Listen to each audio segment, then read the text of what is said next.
I'm Nancy King, president of the Chillicothe Conservancy, and on behalf of the Chillicothe Restoration Foundation and SCOP's South Central Ohio Preservation Society, we're here to say we're delighted that our offer was accepted by the city, and that allowed us to go forward, and our architects, Schooley Caldwell, has had the opportunity to meet with the judges last week. They had a good meeting.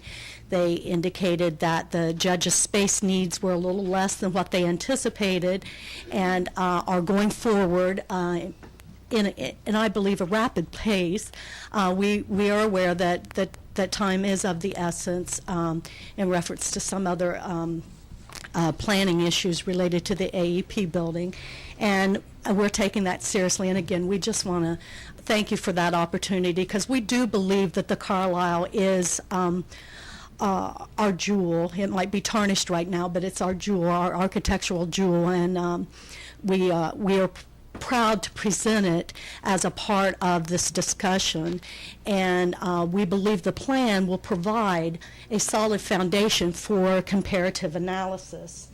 From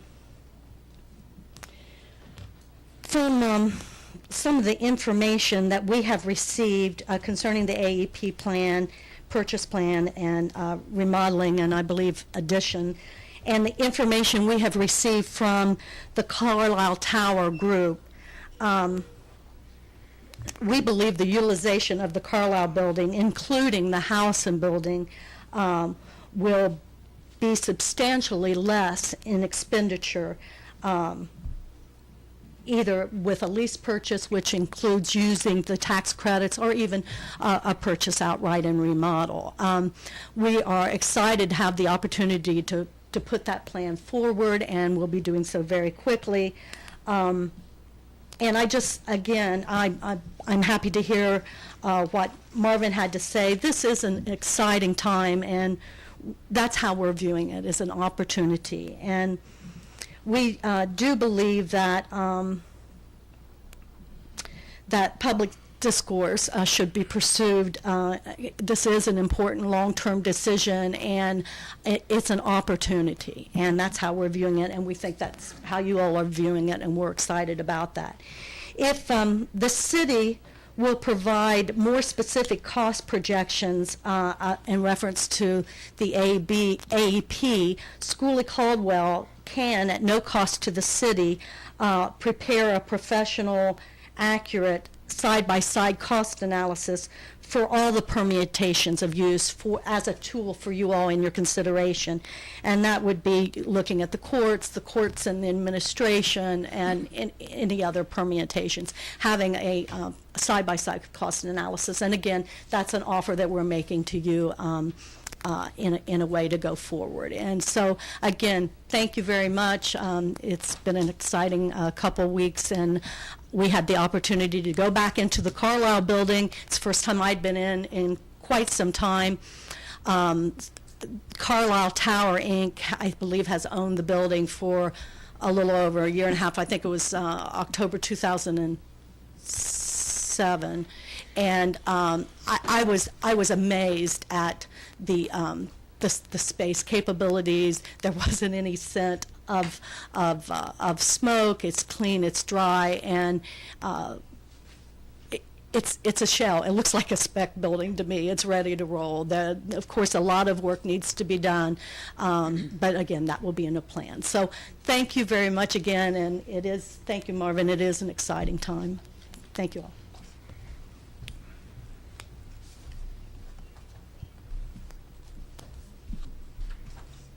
Does anyone else want to address council this evening? Okay, we will move on. Old business. Council members, any old business needs to be discussed or brought up? Okay. Mr. Folsom, any correspondence or petitions received? Mr. President, I have none to report on tonight. Okay, thank you. New business. We do the excuse Mrs. Lester. Thank you. Mrs. Malone, second by Mrs. Patrick. And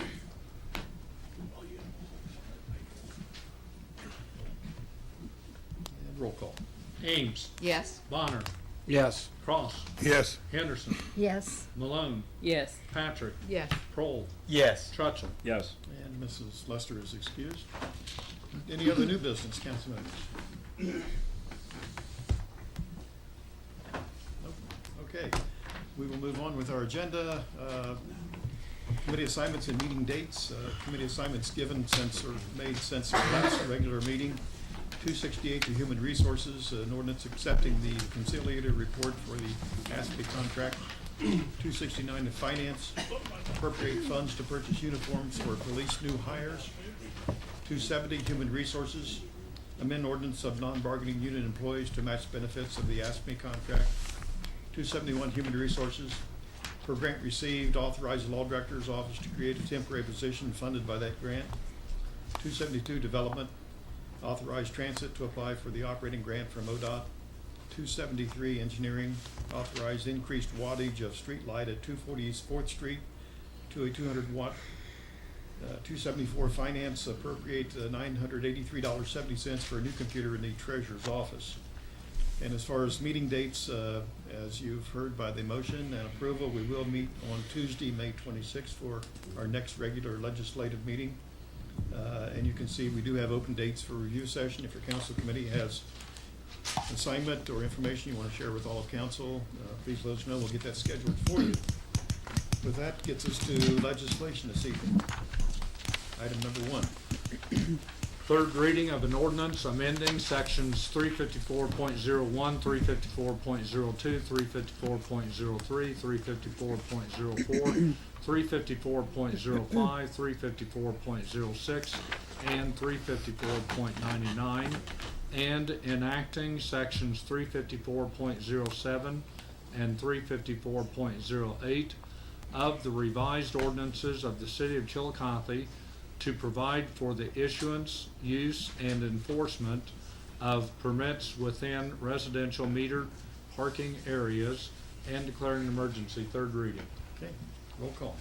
Ames, Yes. Bonner, Yes. Cross, Yes. Henderson, Yes. Malone, Yes. Patrick, Yes. Kroll, Yes. Trutville. Yes.